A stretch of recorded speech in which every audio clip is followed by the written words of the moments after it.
ஒரு படத்தை பார்த்தோன்னே இந்த படம் வெற்றி பெறும் அப்படின்னு கணிக்கக்கூடிய ஒரு சாமர்த்தியம் இருக்கா சுரேஷுக்கு?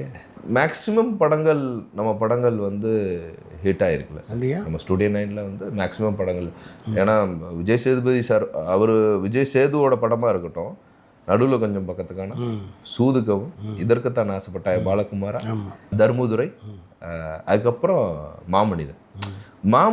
மாமனிதன் தான் எனக்கு மிஸ்கால்குலேட் ஆச்சு. ஏன்னா எமோஷ்னலாக எனக்கு ரியாக்ட் ஆச்சு. ஆடியன்ஸ் பாயிண்ட் ஆஃப் வியூவில் வந்து பெருசாக ரியாக்ட் ஆகல. கலெக்ஷனாக எனக்கு பெருசாக இல்லை. அது ஒரு மைனஸ் அது. ஸோ அப்போது உள்ள ஜென்ரேஷன், அப்போது சேதுவை எந்த மாதிரி அவங்க அப்சர்வ் பண்ணுறாங்கன்னு ஒரு விஷயம் இருக்குது. ஏன்னா அப்போது இரவின்னு ஒரு படம் ஒன்றுமே பண்ணலை. கார்த்திக் சுப்ராஜ். ஆமாம், ஒரு பெரிய தமிழ்நாடு கலெக்ஷனே ரொம்ப டவுனில் இருக்குது இரவின்னு ஒரு படம். ஆனால் அடுத்த படம் வந்து தர்மதுரை. அது பார்த்திங்கன்னா கிட்டத்தட்ட 28-30 ரூபா தமிழ்நாடு கிராஸ் பண்ணுது. இது பார்த்திங்கன்னா 2 ரூபா கிராஸ் பண்ணுது. ஸோ அதுக்கப்புறம் பாருங்களேன், இன்றைக்கி பார்த்திங்கன்னா மகாராஜான்னு ஒரு படம் அவ்வளோ பெரிய கலெக்ஷன்ஸ் பண்ணுது.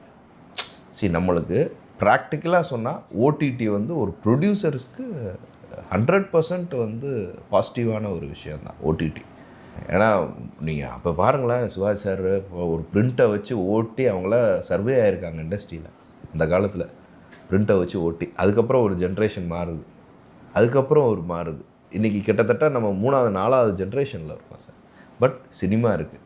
அந்த கடலில் வந்து நம்ம இருக்கோமா அப்படிங்கிறதும் அந்த அந்த அவ்வளோ பெரிய கடல் சார். அதில் நான் தான் ராஜா, நான் தான் மந்திரிலாம் எல்லாம் ஒன்றுமே இல்லை. நம்ம ஒரு சின்ன ஒரு மீனாக நம்மளும் சர்வே ஆனால் அதுவே பெரிய விஷயம்.